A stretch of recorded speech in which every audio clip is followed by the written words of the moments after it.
नमस्कार, दस्तक में आपका स्वागत है। आपके साथ मैं हूं अंजना ओम कश्यप। पीछे मेरा लिखा आ रहा है तमाशा मेरे आगे। तो बात आज उस राजनीतिक तमाशे की होगी जिसमें आरोप प्रत्यारोप है, जिसमें छवि पर दाग लगाने और न लगने देने के बीच एक अलग तमाशा है, और जहां नोटबंदी का सख्त कदम भी उस तमाशे में तब्दील है जिसका असर अर्थव्यवस्था पर पड़ने लगा है। तो सबसे पहले बात कांग्रेस उपाध्यक्ष राहुल गांधी की, जिन्होंने प्रधानमंत्री मोदी पर लगातार भ्रष्टाचार का बड़ा इल्जाम लगाते हुए बीजेपी को बैकफुट पर ढकेल दिया है। सहारा के लोगों ने अपनी डायरी में लिखा है कि हमने नरेंद्र मोदी जी को पैसा दिया है। देश के युवाओं का और मेरे सवाल का जवाब दो। 29 नवंबर 2013 5 करोड़ रुपया मोदी जी को दिया। गुजरात सीएम 25 करोड़। हस्ताक्षर है इनकम टैक्स डिपार्टमेंट के अफसर के, जिन्होंने कहा कि इस पे इंक्वायरी होनी चाहिए। प्रधानमंत्री के इनिशियल्स नहीं है यहां पे, प्रधानमंत्री का पूरा नाम है। डिटेल्स, पेमेंट के डिटेल्स दिए मुझे। 21 दिसंबर को मेहसाणा की रैली में कांग्रेस उपाध्यक्ष राहुल गांधी ने प्रधानमंत्री नरेंद्र मोदी पर भ्रष्टाचार के आरोपों का जो बम फोड़ा तो उसकी गूंज तार सुनाई दे रही है। या कहें राहुल ने सहारा डायरी में तत्कालीन गुजरात सीएम के नाम के मुद्दे को इस तरह लपक लिया है कि वो अब हर रैली, हर मौके पर सीधे मोदी से सवाल पूछ रहे हैं। और सहारा का जो है, इंक्वायरी कीजिए, अगर उस इंक्वायरी में कुछ नहीं निकले, नो प्रॉब्लम। सहारा डायरी को लेकर प्रशांत भूषण की याचिका पर सुनवाई करते हुए सुप्रीम कोर्ट पहले ही कह चुका है कि याचिकाकर्ता कोई ठोस सबूत दे तभी सुनवाई मुमकिन है, और कोई ठोस सबूत न मिले तो फिर कोर्ट में न आए। और अब मामले की सुनवाई 11 जनवरी को है, यानी 11 तारीख को तय हो सकता है कि सहारा डायरी में दर्ज नामों को पहली नजर में सुप्रीम कोर्ट ठीक मानता है या नहीं। And with all due respect to the court, observation और जजमेंट में बहुत फर्क होता है। कोर्ट ने इस पे कोई जजमेंट नहीं किया है। लेकिन इससे पहले ही राहुल ने जिस तरह मोदी के खिलाफ मोर्चा खोला है, उससे दो बातें साफ हैं। पहली, कांग्रेस को लग रहा है कि सहारा डायरी के रूप में उसे मोदी के खिलाफ एक बड़ा मुद्दा मिल गया है। दूसरी, मोदी की यूएसपी ही भ्रष्ट न होना या भ्रष्टाचार का कोई दाग न होना है। कांग्रेस इस पाक छवि पर दाग दिखाना चाहती है, या कहें मोदी की यूएसपी को डेंट कर कांग्रेस बीजेपी को बैकफुट पर ढकेलना चाहती है। क्योंकि इसमें कोई दो राय नहीं है कि मोदी की बड़ी ताकत उनकी साफ छवि है, और बीजेपी किसी कीमत पर उस पर दाग बर्दाश्त नहीं कर सकती। उन्होंने बहुत कुछ बेबुनियाद शर्मनाक टिप्पणी की प्रधानमंत्री के खिलाफ, लेकिन बाकी उनके साथ बैठे हुए लोगों ने भी उस टिप्पणी को दोहराया नहीं। यही अपने आप में बहुत स्पष्ट है कि राहुल गांधी की टिप्पणियों में कितनी गंभीरता है। या कहें भ्रष्टाचार के आरोपों को लेकर एक नई मोर्चाबंदी की आहट दिखने लगी है।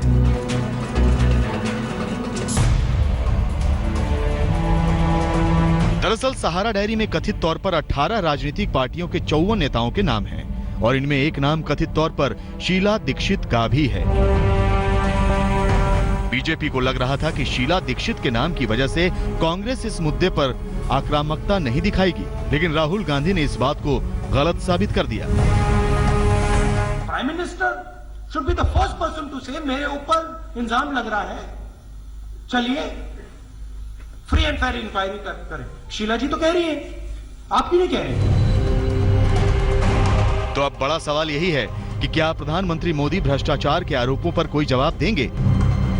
क्योंकि ये तय है कि आने वाले दिनों में हर चुनाव की हर रैली में राहुल इस मुद्दे को उठाएंगे ही। और मोदी ने भले राहुल पर तंज कसा हो, लेकिन अभी जवाब नहीं दिया है, और राहुल ने भी तंज पर यह कहते हुए पलटवार किया है कि मोदी भले उनका मजाक उड़ाएं, लेकिन जवाब दें। उनके एक युवा नेता हैं, अभी भाषण सीख रहे हैं, ऐसे करते तो वो भी ऐसे कर। मेरा जितना मजाक उड़ाना चाहते उड़ाओ, मगर आप देश के युवाओं का और मेरे सवाल का जवाब दो। तो यह है वो जुबानी जंग जो नेता आजकल खर्च कर रहे हैं। पीएम मोदी का नोटबंदी का ऐलान, क्या एक बड़ा सवाल यही है कि क्या एक शानदार आर्थिक फैसला साबित ये होगा या फिर चंद दिनों बाद इसे एक आर्थिक तमाशे के रूप में सिर्फ याद किया जाएगा। लेकिन नोटबंदी के विरोध को लेकर कई पार्टियां जरूर साथ आ गई हैं, इकट्ठा हो गई हैं। कांग्रेस की अगुवाई में आज इन्हीं विरोधी दलों ने एक बैठक की और फिर साझा प्रेस कॉन्फ्रेंस पर प्रधानमंत्री मोदी पर सीधा हमला भी बोला। लेकिन इस बैठक से कई बड़े विरोधी दलों की गैर मौजूदगी ने बीजेपी को थोड़ी राहत दे दी। 50 दिन का बाद भी एक चीज फैसला नहीं होगा, क्या prime minister will you take the responsibility to resign as a prime minister from the country? कोई मैजिक दिखा के कोई मिराकल? जी, विपक्ष की राजनीति का ये नया दांव है। नोटबंदी पर प्रधानमंत्री मोदी की 50 दिन की मोहलत खत्म होने को है और हालात इतने नहीं सुधरे कि लगे कि 3 दिन बाद सब कुछ सामान्य हो जाएगा। ऐसे में कांग्रेस टीएमसी की मोदी के इस्तीफे की मांग बीजेपी को परेशान तो करेगी, लेकिन सवाल बीजेपी की परेशानी का नहीं, आम जनता की परेशानी का है। और सच यही है कि आम जनता की परेशानी ने विपक्ष को ऑक्सीजन दे दी। कांग्रेस इसी ऑक्सीजन के आसरे मोदी को घेरना चाहती है तो विपक्ष को एकजुट भी। इसी कड़ी में कांग्रेस की पहल पर विपक्ष की एक बैठक हुई और उसके बाद साझा प्रेस कॉन्फ्रेंस। इस बैठक में Congress, TMC, RJD, JDS, JMM, IUML, DMK, AIUDF समेत 8 पार्टियां शामिल हुई। लेकिन नोटबंदी पर संसद से सड़क तक विरोध जताने के बावजूद लेफ्ट पार्टियों ने इस बैठक और साझा प्रेस कॉन्फ्रेंस से दूरी बना ली। समाजवादी पार्टी, बीएसपी, राष्ट्रवादी कांग्रेस और जेडीयू भी बैठक में नहीं आए।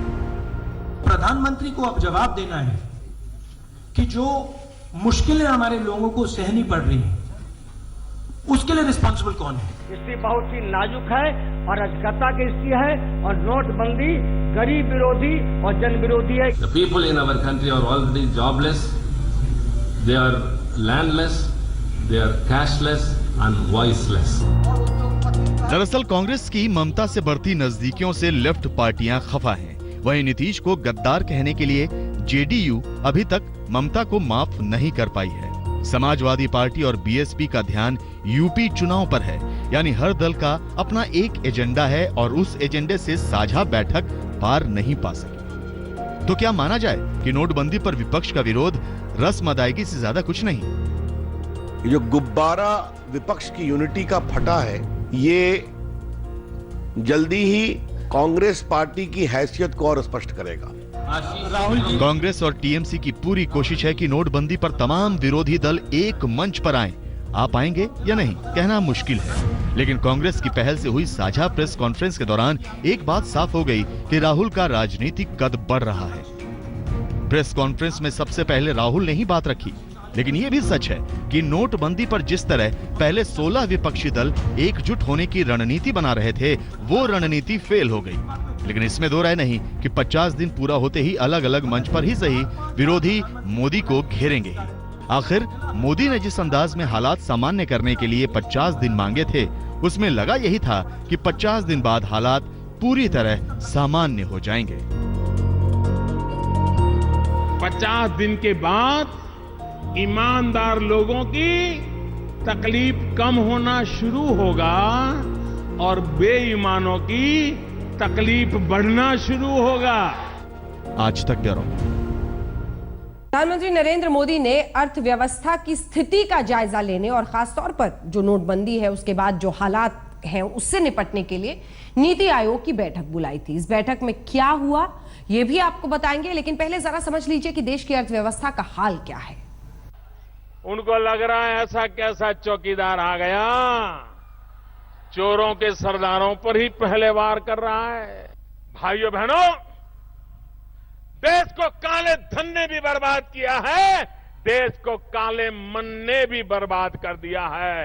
काला मन भी जाना चाहिए, काला धन भी जाना चाहिए। तो क्या प्रधानमंत्री नरेंद्र मोदी काले धन, काले मन और चोरों के सरदार पर वार करते करते देश की अर्थव्यवस्था पर भी अनजाने में वो वार कर बैठे जिसके असर से उबरने में खासा वक्त लग सकता है? क्योंकि सवाल सिर्फ कैश की कमी या नोटबंदी के दौरान हुई लोगों की परेशानी का नहीं है। सवाल है कि क्या नोटबंदी के दौर में देश की अर्थव्यवस्था विकास की राह भटक गई है, क्योंकि जिस विकास दर, विदेशी निवेश और झमाझम बढ़ते शेयर मार्केट के आसरे मोदी देश को सुनहरे ख्वाब दिखा रहे थे, वो सारे पैमाने झटके में कटघरे में खड़े दिख रहे हैं। नोटबंदी से पहले तक देश में 90% सौदे कैश में हो रहे थे। 86% करेंसी अचानक वापस लेने के ऐलान से बिजनेस क्रैश कर गया। बॉस्टन कंसल्टिंग ग्रुप और कन्फेडरेशन ऑफ इंडियन इंडस्ट्रीज यानी CII की इसी हफ्ते आई रिपोर्ट में दावा किया गया है कि नोटबंदी की असल चोट का पता जनवरी में चलेगा। सर्वे के मुताबिक नवंबर में इंडस्ट्री की ग्रोथ घटकर 4% रह गई और इतनी ग्रोथ भी इसलिए हासिल हुई क्योंकि कंपनियां नोटबंदी से पहले मिले ऑर्डर्स पूरे कर रही थी। सर्वे के मुताबिक नवंबर में ऑटो और बिल्डिंग मटेरियल सेक्टर की ग्रोथ माइनस में चली गई। इतना ही नहीं, देश के GDP में 60% योगदान देने वाला सर्विस सेक्टर का परचेजिंग मैनेजर्स इंडेक्स भी नवंबर में नेगेटिव जोन में चला गया।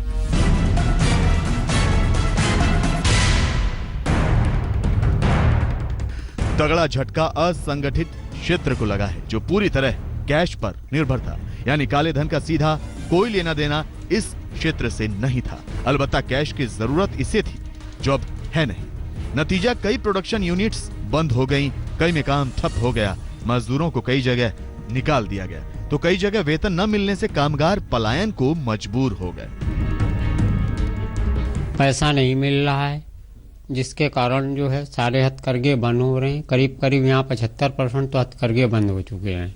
जो इस टाइम हमारा प्रोडक्शन 30,000 पेयर जूता बनता था, वो इस टाइम हम प्रेजेंट टाइम 10,000 पेयर बना रहे हैं महीने का। देश की GDP की विकास दर का 7% छूना अब लगभग नामुमकिन है और स्टैंडर्ड एंड पुअर्स से लेकर फिच जैसी तमाम रेटिंग एजेंसियां GDP ग्रोथ रेट का अपना अनुमान घटा चुकी हैं। स्टैंडर्ड एंड पुअर्स ने तो अगले 2 साल तक भारत की रेटिंग बढ़ाने से इनकार कर दिया है, जबकि फिच ने ग्रोथ का अनुमान 7.4% से 6.9% कर दिया और मूडीज ने रेटिंग बदलने के भारत की गुजारिश को दरकिनार कर दिया। और देश की अर्थव्यवस्था को लेकर बाजार किस कदर सहमा है, इसका अंदाजा इस बात से लगाया जा सकता है कि शेयर मार्केट 7 महीने के निम्नतर स्तर पर आ पहुंचा है। मार्केट को अनिश्चितता बिल्कुल पसंद नहीं और अभी शेयर बाजार में अनिश्चितता का माहौल है, इससे इनकार नहीं किया जा सकता। आलम यह है कि 8 नवंबर के बाद से विदेशी संस्थागत निवेशक बाजार से 3.08 अरब डॉलर से ज्यादा निकाल चुके हैं और बिकवाली का बड़ा खतरा लगातार बरकरार है। नोटबंदी ने बैंकों की लोन ग्रोथ को भी करारा झटका दिया है। बीते 45 दिन से बैंकों ने पूरी ताकत डिपॉजिट लेने और कैश बांटने में लगा रखी है। नतीजा, बाकी काम बंद है और इसी का असर है कि इस वित्तीय साल में लोन ग्रोथ 6% रहने के आसार हैं और इतनी कम लोन ग्रोथ 1962 में बैंकों ने देखी थी। यानी देश की अर्थव्यवस्था पटरी से उतरती नजर आ रही और यही वजह है कि नोटबंदी का आर्थिक पक्ष भी अब राजनीतिक विमर्श और राजनीतिक आरोपों के केंद्र में आ गया है। लैंडलेस लेबर जो है खाना नहीं मिलते हैं, जूट इंडस्ट्री सारे बंद हो गया है, चाय बागान मजदूर बंद हो पड़ा है, MSME सेक्टर बंद हो गया है, डेवलपमेंट प्रोजेक्ट सब बंद होकर पड़ा है। तो अर्थव्यवस्था की हालत फिलहाल गड़बड़ है, विकास दर ढीली होना तय है, नौकरियां जा रही हैं, इंडस्ट्रियल ग्रोथ घट रही है, शेयर मार्केट पस्त है। तो अर्थव्यवस्था की हालत सुधरे कैसे, इस पर आज PM ने नीति आयोग के सदस्यों, अर्थशास्त्रियों, कई बड़े मंत्रालयों के बड़े अधिकारियों के साथ मुलाकात की, बात की। बैठक के बाद नीति आयोग के उपाध्यक्ष अरविंद पनरिया ने सामने आए और फिर उन्होंने एक लेखा जोखा दिया कि क्या बात हुई, क्या बातें सामने रखी गई। First we did agriculture, then we did the jobs, skills and education, and lastly we went to the budget set of issues. So that's the roadmap. Then, of course, once that was done, Finance Minister spoke for 2 minutes, very brief remarks by the Finance Minister, and after that the Prime Minister spoke for about 15 minutes or so. Mirza Ghalib का एक मशहूर शेर है, बाजी चाहे अतफाल है दुनिया मेरे आगे, होता है शबो रोज तमाशा मेरे आगे। और इसी तमाशे का एक नजारा ये भी देख लीजिए। मेरठ के माधवपुरम में रहने वाली एक महिला के जनधन खाते में 99 करोड़ रुपए अचानक आ गए। परेशान हो गई, आखिरकार पीएम को ईमेल लिखकर पूरी दास्तां बताई। इधर दूसरी तरफ यूनियन बैंक में बीएसपी के एक खाते में 104 करोड़ से ज्यादा रकम जमा होने का खुलासा हुआ। राजनीतिक तमाशा शुरू हुआ। मेरठ की शीतल परेशान थी, बार बार स्टेट बैंक पहुंचकर अपना दुखड़ा रो रही थी कि ये रकम मेरी नहीं है, ये पैसा कहां से आ गया।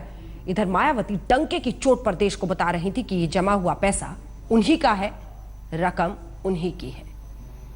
ये तो पार्टी का पैसा है, तो जब पार्टी का पैसा है और हमारे दफ्तर में जमा है तो उस पैसे को क्या हम फेंक देंगे क्या?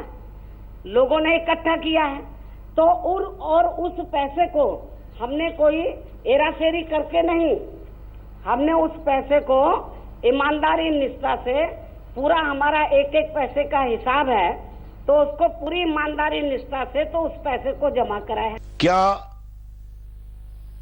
अपने द्वारा बड़ी संख्या में नोटबंदी के बाद जो सैकड़ों करोड़ रुपए जमा किए गए हैं उसे दलितों के खिलाफ विरोध बताया जाएगा? अब बात मिर्जा गालिब की। हिंदुस्तान के सबसे मकबूल शायर मिर्जा गालिब का आज जन्मदिन है। 27 दिसंबर 1797 को आगरा में जन्म हुआ और फिर 13 साल की उम्र में दिल्ली आए।